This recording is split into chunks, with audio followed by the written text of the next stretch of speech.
This is one of the most under-excavated areas in Israel, and we read about Og, king of Bashan, living there. They never bothered to take out the rubble and rebuild from a flat surface, and they find stuff that never been discovered before. It's the very area where the Israelites would have entered the Promised Land. There's Gilgal, right, Mount Gerizim.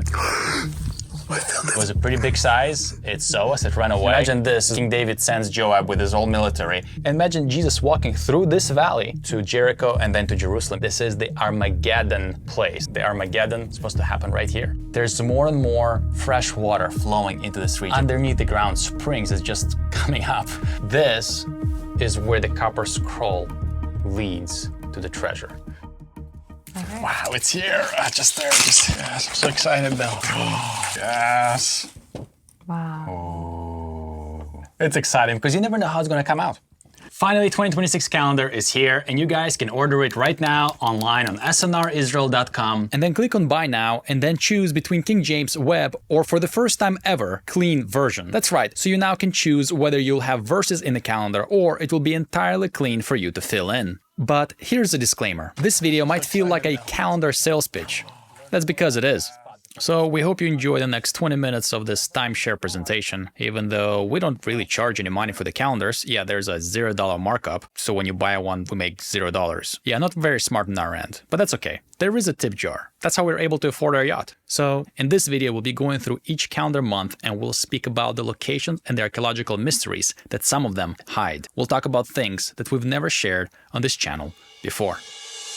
So this first picture is a beautiful picture of Hermon mountain, and this one is from our friend Mike. He is an amazing photographer, and I've never seen Hermon so beautiful because you see the cities that go underneath it and the little villages, and it looks so majestic. So much detail. Like when you have such a big print, such a big photo, such a big print, you kind of want to have so much detail in it because you can come close to it and you got a whole month to look at it too, and just examine, find new stuff. Like maybe we can even find some archaeological stuff because you can see like almost right up here, it's almost like almost an ancient road. You never know. And I just noticed it has the Rum. That's the Lake of Rum. Lake Rum in it. Yeah. So that's really cool that he was able to put both together. I've never seen that angle of Hermon. Yeah. It really is a beautiful picture. And now you can see how the mountains of Hermon, they kind of ascend higher and higher and higher, and then the clouds hide the rest of the peaks, but there are actually three large peaks of Mount Hermon. It's a three-peaked mountain, and it's called the Great Mountain of God in the Bible, the Majestic Mountain of God, and it is where it's believed Jesus has transfigured on that mountain. Right not too far from here is where Jesus spoke at Banias. And it's also where the three main rivers that stream out of Hermon that form the Jordan River and continues its influence to the very south. It's amazing. And the month of January starts with the book of Romans. So the 12 Pauline letters, this is going to be the book of Romans. Let's see February. Ramon Crater. We may have included part of Ramon Crater before, but look at this cliff here. And then this drop is high. It is so scary to stand right on the edge of this cliff, but it's part of the Ramon Crater National Park, and you can get in there. There's a visitation center right here next to this cliff, and you can drive by it right before you drive through the whole thing, and then you arrive down in Eilat. Beautiful place, but very, very remote. It's most southern points of Israel. That's where you had really, it's when you go really south in Israel, and most tourists actually don't get to go here. But it's very unique, very beautiful. Very unique terrain. You can find naturally colored stones and so many hikes and a lot of things. And you served near the Ramon Crater, right? All right. And the third one, March. Golan Heights, our favorite place in Israel. That's just where you want to go to be at. It's so serene, it's so calm, it's so beautiful, it's so green a lot of time of the year. It's just truly majestic. And it's very not crowded, like when you go to Jerusalem or Tel Aviv or even Nazareth, being a small town, essentially, you feel that crowdedness and people are living upon each other and very close, but sometimes you just want to get out of that city feel and just have peace, where you really can hear the birds and can hear the wind and can just revel in God's creation. And this is the place to do it. It is absolutely fantastic. So when you look at this photo, just think of the multitude of people that lived there throughout generations. It kind of looks completely blank and empty, but under this grass, There's archaeological finds absolutely everywhere. This is one of the most under-excavated areas in Israel. It is absolutely astonishing because when it dries up a little bit, you can see all those structures underneath the ground. It is immense. It is so huge. And I think it has something to do with this being so close to the tallest mountain in the region, Mount Hermon, the peak, and this being a big plateau. And we read about Og, king of Bashan, living there, like being huge and giant with a lot of people. There was a whole nation when the Israelites came and they had a big fight here. So there's a lot to excavate underneath these grounds, and there's a lot that happened here. There's a little rubble here, a rubble of stones, so that's probably is the leftover of something. Yeah. Every time you see a hill like this, the one we're standing on top, that would be some kind of remains or ruins of something. It's just heaps of ruins on top of each other, on top of each other, on top of each other, until it forms a hill, because they would just destroy stuff and then rebuild on top of it. So they never bothered to take out the rubble and rebuild from a flat surface. In the old times, they just pile up on top, put some dirt on top, and it keeps going a layer higher and higher and higher. So that's why you got those tells and those hills, which is one of them we're taking this picture from. All right, there we go. And April. This is a very beautiful photo. This is one of Sergio's favorites, I think. Yeah, this is Mount Sol. So think about Gilboa Mountain, the mountain that so many biblical things have happened here. And Mike was able to capture this photo with a beautiful Star of David here in the bottom. Somebody did this in the field, so it comes up on the left side. It's pretty unique. Cool. And then this is Jezreel Valley, so just think about it. I mean, the end of Jezreel Valley, but it's still part of that same plateau and part of the same valley, it just has some different names. This is already becoming the Emekayanot Valley of the Springs, and it goes right there in the edge. That's Jordan Valley already, and it goes all the way around. So when you look at this, just think of all the things that happen here biblically. You've got mountain right here, which is where Saul has died. Jonathan. This is all those wars that happened. We're reading about the mountains of Gilboa, mountains of Saul right there. And so right here below is where the fight with Gideon has happened. Gideon fought in these very grounds. And then you think about Jesus. Jesus walking from Nazareth. Nazareth is somewhere right here. And imagine Jesus walking through this valley, going around these mountains, through the Jordan Valley right there, and all the way to the Dead Sea, and then to Jericho, and then to Jerusalem behind those mountains. He would have crossed it. He would have crossed it. So you're looking at something that has so much history here. And there is so much detail in this photo, so maybe you can find some archaeology too. Sometimes, it's funny enough, but sometimes people do find spots that nobody has ever discovered before just by zooming out, some kind of aerial photo, and they're like, what's that? And then they walk there, and they find stuff that's never been discovered before. So keep your eyes out, maybe you'll find something. But of course, it's not just history that happened here. There's some prophecies that are saying there's stuff are still going to happen here. This is Jezreel Valley. This is the Armageddon place. The Armageddon is right here, somewhere over here. The other side. And so on the other side, we can't see it, it's outside of this photo. And so, but it's the same part of the same Jezreel Valley. The Armageddon is supposed to happen right here. So just very cool. Next. I like this one.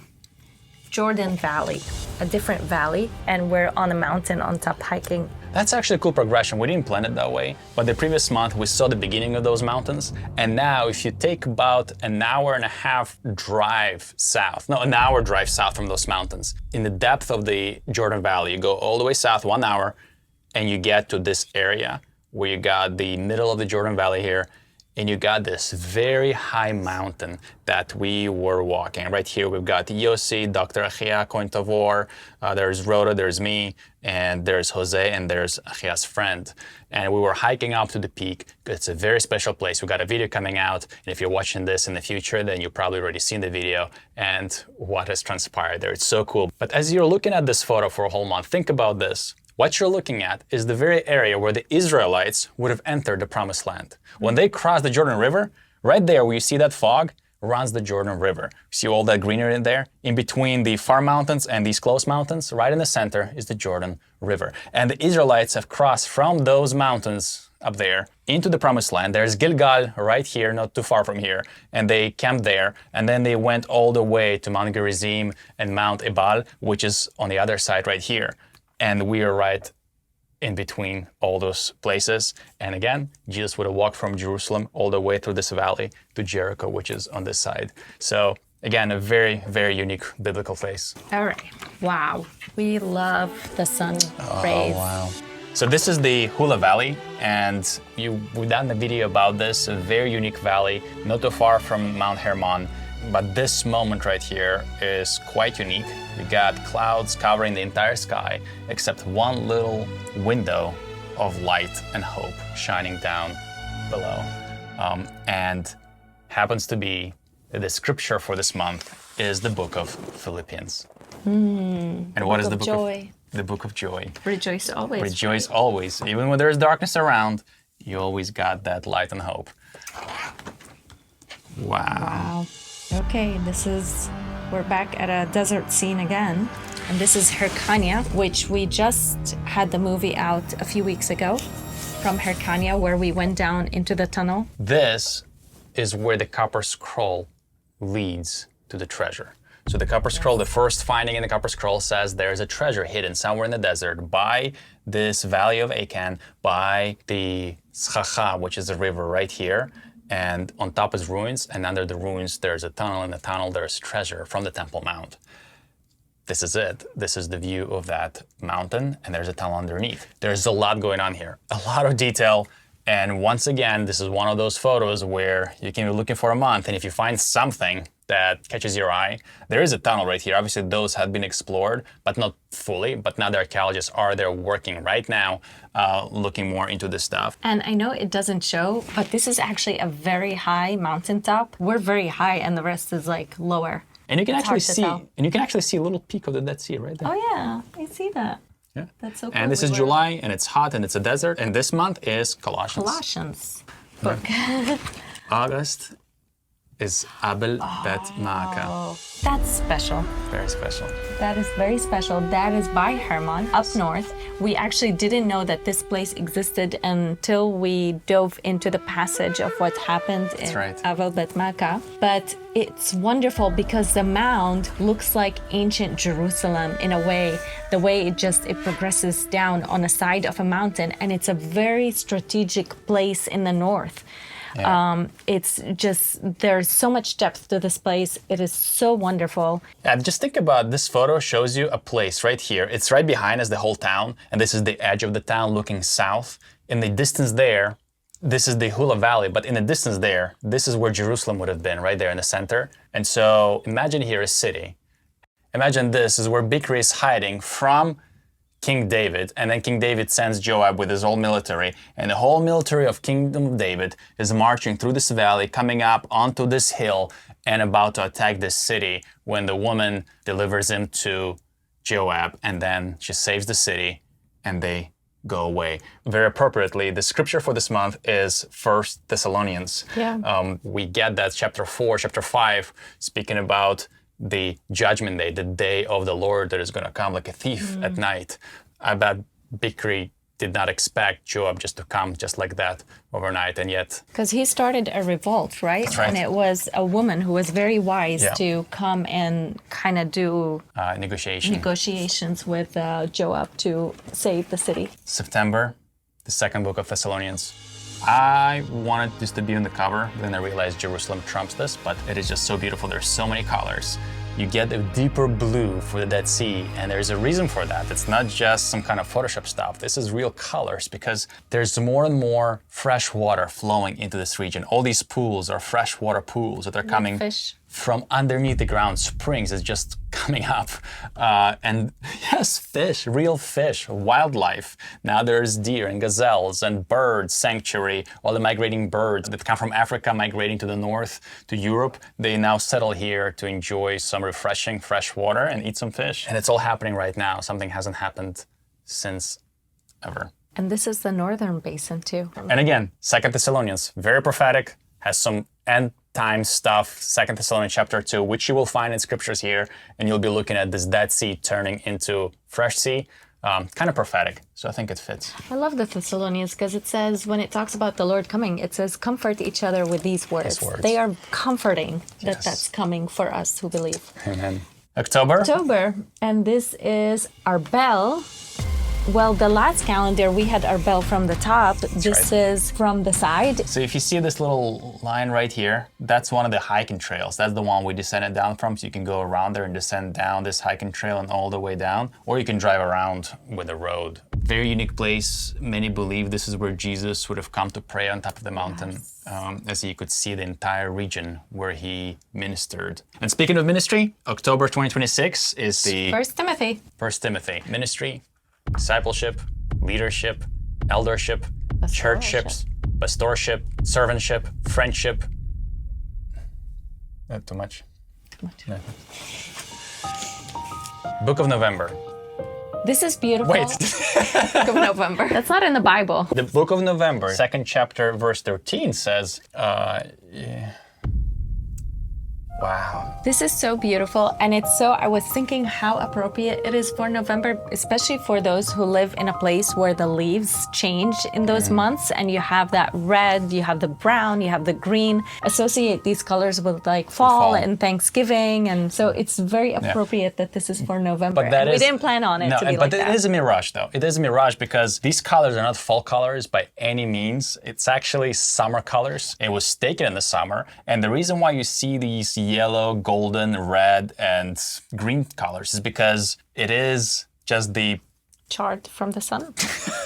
It's about right. The colors are magnified in their orange and red colors because of the low sun and the clouds and the way just positioned. Beautiful. Yeah, the light and the type of just the bushes that grow here. And actually, this is so unique because this is the region of the Gadarenes. Right there, those mountains and those areas where Jesus cast the demon into the pigs, and they ran off into the water. So that's the very area. This is also the area where Jesus fed the 5,000 by Bethsaida, which is right here, not too far from here, just a few feet on this side. This is one of the rivers that goes into the Sea of Galilee. Sea of Galilee is right there on the right side. But today, this area has some very unique and beautiful animals. We've seen, when we were taking these photos, we've seen a wild cat.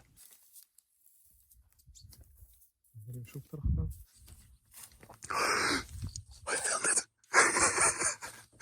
He was sleeping. Yeah. It is so cool. A big wild cat. It was a pretty big size. It saw us, it ran away, but it was really, really cool to see. It would be an equivalent to like a bobcat in the States. Or a mountain lion? Tiger. A lion. A bear. Bear. A grizzly. Grizzly bear. Yeah, equivalent to a grizzly bear. Okay.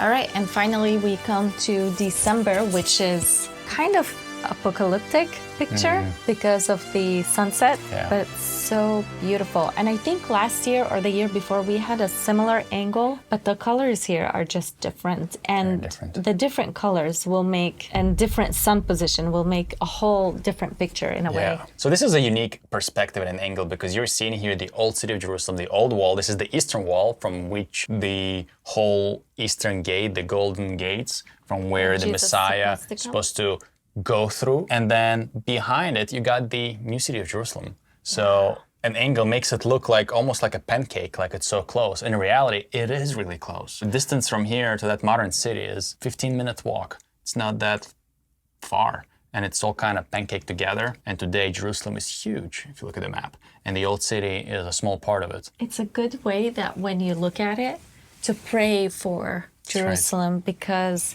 you see not just the old, but the modern city and all the people that live there. Wow. And it ends with Titus. Titus.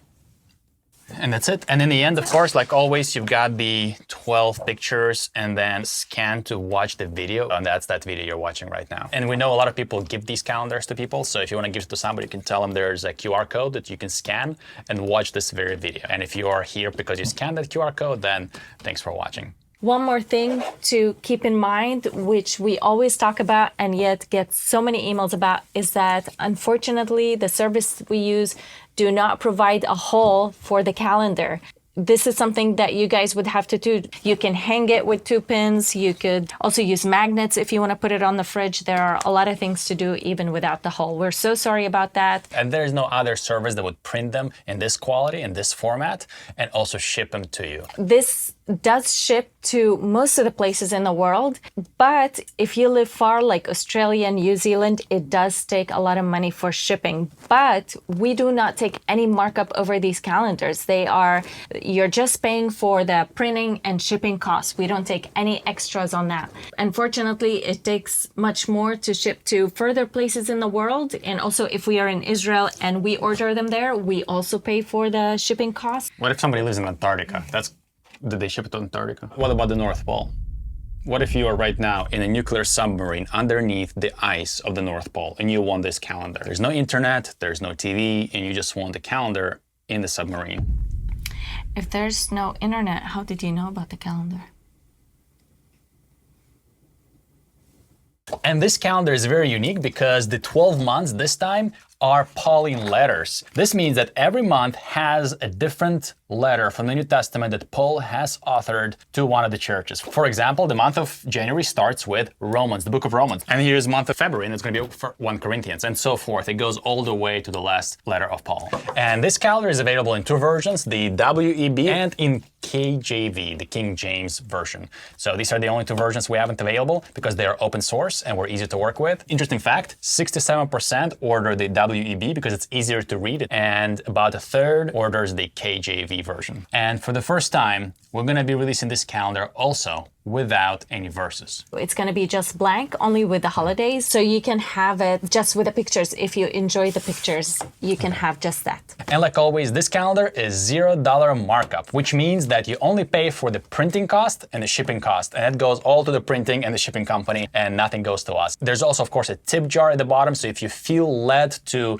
add a tip, thank you so much. We don't take anything of that. We have our daily jobs that are sufficient for us, but we have an amazing team that we love to keep with us. And so all of that goes to them. And we appreciate them, and they have been a blessing to us. Well, I'm so excited for this year. We really hope this is going to be a blessing for you, your families, wherever you put it on the wall or your workplace. Until next time, we wish you all the best. May God bless you. And like always, The best is yet to come.